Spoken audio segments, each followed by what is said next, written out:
Hey everyone, it's Tracy here. Today I'm going to be doing a process video on how I put together a project life spread using the Pop Art Studio Calico project life kits. I'm going to be using a mixture of the main kit as well as some of the add-ons. So I'm going to start by sort of talking through what I'm doing, and then probably towards the end I'll just sort of zip through to make it a little bit faster for you guys. So of course I am scrapbooking, doing Project Life this year in 9x12. So I have my spread here. I've got this on the back side. So this is the page configuration that I'm going to be going with. On the right side here, this is a Design F page. It has a 4x6 here, but I used the fuse tool and made it so it was all 3x4 pockets. And of course it was a 12x12 page, and so I cut down the strip on this side. And for this one, it is a Design C page protector, which means it was all 4x6s. And so again, I took my fuse tool and I fused up the side and then cut off the pocket.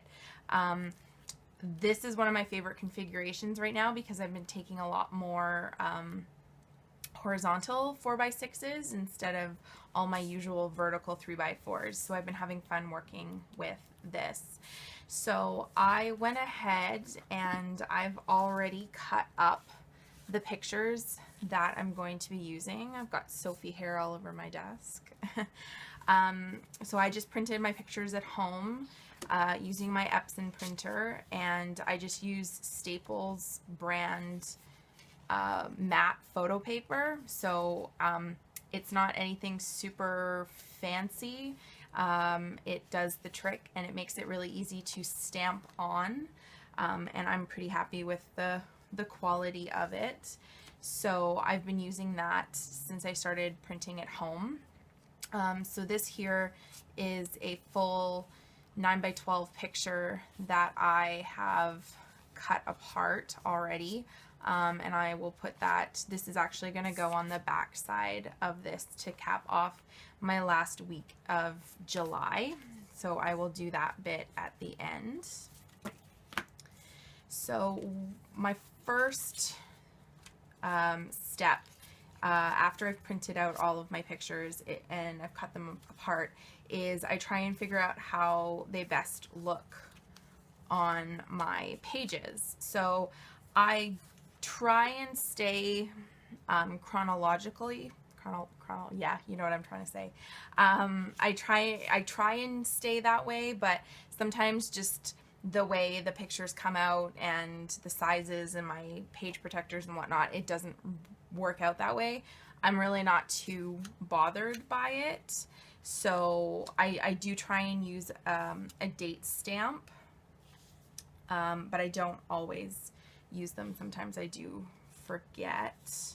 So I'm just going to take my paper trimmer here and I'm just going to cut this one down to be 3x4.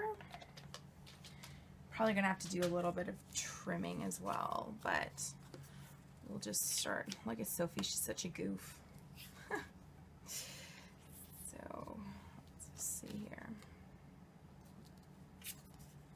So this week has this spread has a lot of pictures of me and Sophie. I didn't have a very good July, and so I really didn't do a lot.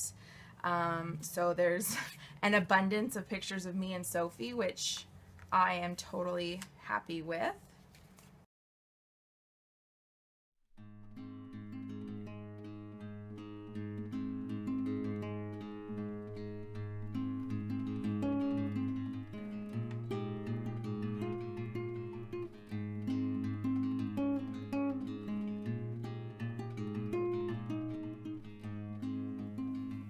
So now that I have all of my pictures in the pockets of where I want them to go, at least this is how I think I want them to go, the next step that I do is I find journal cards and filler cards that go with my pictures.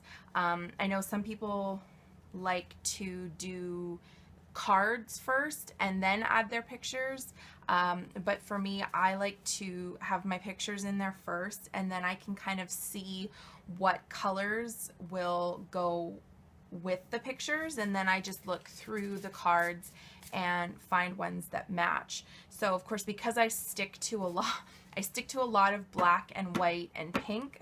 As you can see from this spread, there is a lot of black and white and pink. Of course, I seem to take a lot of pictures with my pink glasses.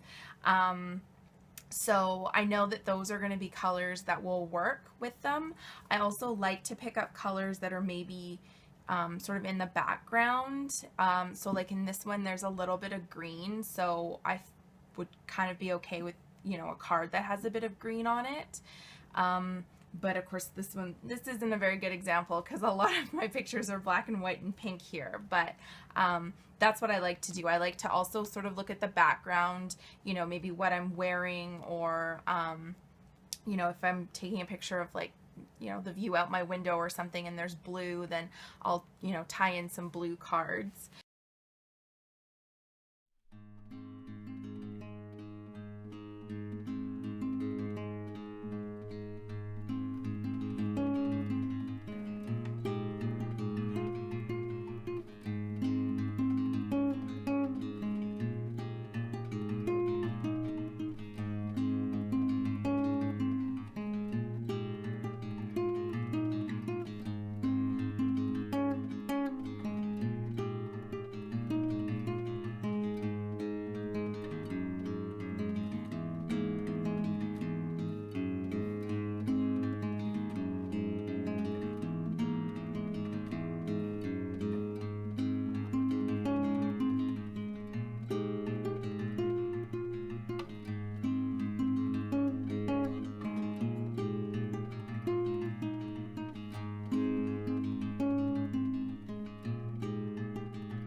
So this is how the spread turned out.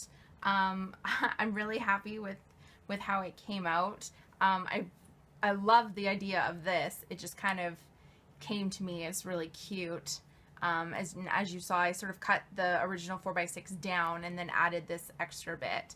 So that was, oh, I love it. And so this picture here of Sophie, I'm just gonna leave it as is. I thought of maybe adding something in the corner, but I think it's a really cute picture just to leave it the way it is. And so for the back 9x12, I'm just gonna show you how I put it together.